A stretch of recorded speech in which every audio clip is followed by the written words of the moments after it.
കേരളത്തിലെ 2 ലക്ഷത്തോളം വരുന്ന ഫ്ലാറ്റ് ഉടമസ്ഥരും വില്ല ഉടമസ്ഥർക്കും വേണ്ടിയുള്ള അടിയന്തരമായിട്ടുള്ള ഒരു മെസ്സേജാണ്. നിങ്ങൾക്ക് സന്തോഷകരമായൊരു വാർത്ത കൂടിയാണ് ഇത്.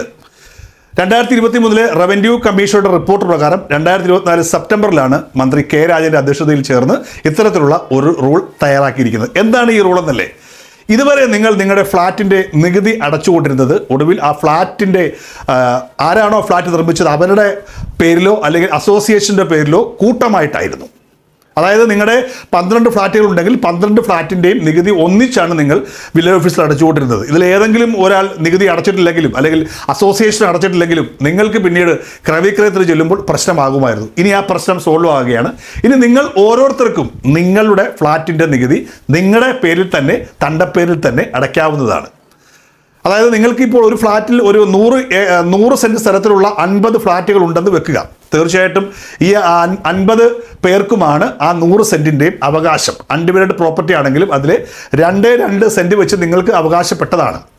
എന്നാൽ സ്വാഭാവികമായിട്ടും ഫ്ലാറ്റ് നിങ്ങളുടേതാണെങ്കിലും ഈ പറഞ്ഞ ലാൻഡിൻ്റെ റവന്യൂ ടാക്സ് അടച്ചുകൊണ്ടിരുന്നത് ഒന്നിച്ച് തന്നെയാണ്. ഒന്നുകിൽ ആ ഫ്ലാറ്റ് ബിൽഡ് ചെയ്ത കൺസ്ട്രക്ഷൻ ചെയ്ത ആ കമ്പനിയുടെ പേരിലോ അതല്ലെങ്കിൽ അസോസിയേഷൻ്റെ പേരിലോ ഒന്നിച്ചാണ് നമ്മൾ ഇത്രയും നാൾ അടച്ചുകൊണ്ടിരുന്നത്. ഇനിയിപ്പോൾ ആ പ്രശ്നമില്ല. നിങ്ങളുടെ ആ ഒരു തണ്ടപ്പേരിലുള്ള പൂർണ്ണ വസ്തുവിൻ്റെയും അവകാശം ഇനി നമുക്കൂടെ വന്ന് ചേരുകയാണ്. എങ്ങനെയാണ് എന്ന് നോക്കാം. ഒരു ഉദാഹരണ സഹിതം ഞാൻ ഇപ്പോൾ പറയാം.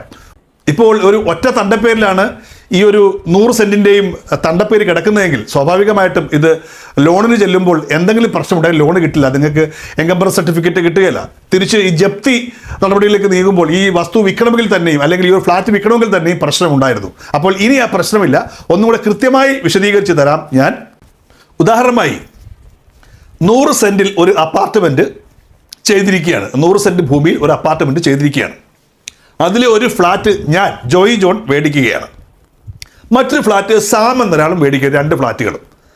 നേരത്തെ ആണെങ്കിൽ ഇതിന് എല്ലാത്തിനും ഒറ്റ തണ്ടപ്പേരെ ഉണ്ടാവുകയുള്ളൂ. അപ്പോൾ 200 എന്ന് തൽക്കാലം വെക്കാം. 200 എന്ന തണ്ടപ്പേരിലാണ് ഇതെല്ലാം കിടന്നിരുന്നത്. പക്ഷേ ഇനി മുതൽ നമുക്ക് ഈ തണ്ടപ്പേരിന് ഒരു സബ് ക്ലോസുകൾ വരും, ഒരു സബ് നമ്പറൂടെ വരും. ഉദാഹരണമായി പറഞ്ഞാൽ ഈ ഫ്ലാറ്റിലെ എൻ്റെ തണ്ടപ്പേര് ജോയി ജോൺ 200(1) എന്നായിരിക്കും. ആ ഒരു സബ് ക്ലോസ് എനിക്ക് കിട്ടുകയാണ്. അങ്ങനെ എൻ്റെ പ്രോപ്പർട്ടിക്ക് പ്രത്യേകമായൊരു തണ്ടപ്പേര് വരികയും എനിക്ക് അത് പോക്കുവരവും ചെയ്യാൻ പറ്റും.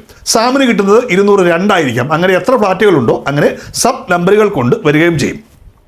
സ്വാഭാവികമായിട്ടും ഇങ്ങനെ ഓരോ നമ്പറുകൾക്കും ആകെയുള്ള ഭൂമിയുടെ തണ്ടപ്പേരിൽ നിന്ന് വീതിച്ചു കൊടുക്കപ്പെടുമ്പോൾ മാതൃ തണ്ടപ്പേരിൽ നിന്ന് തീർച്ചയായിട്ടും ഈ സെൻറ്റുകൾ കുറഞ്ഞുകൊണ്ടേയിരിക്കും. അങ്ങനെ 50 ഫ്ലാറ്റുകളിലേക്ക് ഈ തണ്ടപ്പേര് മാറുമ്പോൾ മാതൃ തണ്ടപ്പേര് ശൂന്യമാവുകയും അത് നിർവീര്യമാവുകയും ചെയ്യും. പിന്നീട് അങ്ങനെ ഒരു തണ്ടപ്പേര് ഉണ്ടാകുകയില്ല എന്നുള്ളതാണ് സത്യം.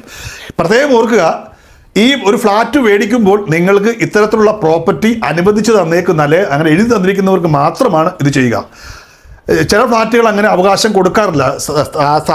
താമസ സ്ഥലം ആ ഫ്ലാറ്റ് മാത്രമേ കൊടുക്കാറുള്ളൂ. പ്രോപ്പർട്ടി ചിലപ്പോൾ മിക്കവാറും ആ കൺസ്ട്രക്ഷൻ ബിൽഡിങ്ങിൻ്റെ ഓണറുടെ പേരിൽ തന്നെ ആയിരിക്കും. ഇത്തരം ആൾക്കാർക്കും ചില പ്രത്യേക പൊടിക്കൈകളുണ്ട്.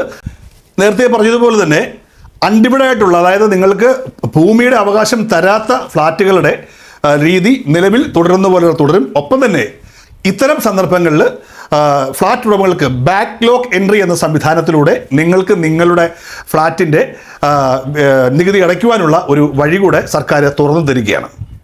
നേരത്തെ പറഞ്ഞതുപോലെ ഇതിൻ്റെ പ്രശ്നങ്ങൾ ഇതൊക്കെയാണ്. നമ്മൾ 50 ഫ്ലാറ്റുകളിൽ 50 ഫ്ലാറ്റുകളുടെയും നികുതി ഒന്നിച്ചാണ് അടയ്ക്കുന്നത് വെക്കുക. ഇതിൽ ചില ആൾക്കാർ നികുതി കൊടുത്തിട്ടില്ല. സ്വാഭാവികമായിട്ടും ഒരു സർട്ടിഫിക്കറ്റിന് വേണ്ടി ചെല്ലുമ്പോൾ നിങ്ങളുടെ ഫ്ലാറ്റിൻ്റെ നികുതി അടച്ചിട്ടില്ല എന്ന് പറഞ്ഞുകൊണ്ട് നമുക്ക് ആ സർട്ടിഫിക്കറ്റ് കിട്ടാതെ വരും. ഇനിയിപ്പോൾ ആ പ്രശ്നം ഉദിക്കുന്നില്ല. ഇൻഡിവിജ്വലായിട്ട് ഇപ്പോൾ എൻ്റെ തണ്ടപ്പേര് 200.1 ആണെങ്കിൽ ആ തണ്ടപ്പേരിൽ എനിക്ക് എൻ്റെ നികുതി അടയ്ക്കാം. എൻ്റെ പൂർണ്ണമായിട്ടും എൻ്റെ അവകാശത്തിലായി തീരും ആ ഫ്ലാറ്റും എനിക്ക് അവകാശപ്പെട്ട ഭൂമിയും എന്നുള്ളതാണ് പ്രത്യേകത. എന്തായാലും ഗവൺമെൻറ്റിൻ്റെ ഒരു നല്ല തീരുമാനമാണ്. സ്വാഭാവികമായിട്ടും ഈ ഫ്ലാറ്റ് എന്ന് പറയുമ്പോൾ, അസോസിയേഷൻ എന്ന് പറയുമ്പോൾ പലർക്കും പല അവകാശങ്ങളും പല സ്വഭാവങ്ങളുമാണ്. ഒരുപാട് പേരുടെ ഇഷ്ടത്തിനാണ് നമ്മുടെ ഒരു ഫ്ലാറ്റിൽ കഴിഞ്ഞുകൂടേണ്ടി വരിക. ഇനിയിപ്പോൾ ആ പ്രശ്നം വിളിക്കുന്നില്ല. നിങ്ങൾക്ക് നിങ്ങളുടെ ഫ്ലാറ്റ് വെച്ചിട്ട് വേണമെങ്കിൽ ലോൺ എടുക്കാം. എന്തെങ്കിലും ജപ്തി പ്രശ്നങ്ങൾ വന്നാൽ മറ്റൊരു പ്രശ്നമില്ലാതെ അത് വിറ്റുകൊണ്ട് അതിൻ്റെ പ്രശ്നങ്ങൾ തീർക്കാൻ പറ്റും. അതായത് നമ്മുടെ ഭൂമി കൈകാര്യം ചെയ്യുന്നത് പോലെ തന്നെ ഇനി നമുക്ക് നമ്മുടെ ഫ്ലാറ്റുകൾക്കും വില്ലകൾക്കുമൊക്കെ ഏകീകൃതമായിട്ട് നമുക്ക് ഒരു തണ്ടപ്പേര് കിട്ടുക എന്നുള്ളതാണ് ഇതിൻ്റെ പ്രത്യേകത. എന്തായാലും ഈ ഒരു കാര്യം നിങ്ങൾക്ക് മനസ്സിലായി എന്ന് വിശ്വസിക്കുന്നു. ഞാനിപ്പോൾ ഒരു നമ്പർ കൊടുക്കുന്നത് അതിലേക്ക് കോൾ വിളിക്കുവാനുള്ളതല്ല. നിങ്ങൾക്ക് എന്തെങ്കിലും രീതിയിലുള്ള നിയമസഹായങ്ങൾ ഇതുമായി ബന്ധപ്പെട്ട ആവശ്യമുണ്ടെങ്കിൽ അതിനുള്ള മെസ്സേജ് അയക്കുവാനാണ്. ദൈവത്തെ ഓർത്ത് കോൾ വിളിച്ച് മനുഷ്യനെ കൊന്നുകളയരുത് എന്ന് പ്രത്യേകം ഓർക്കുന്നു.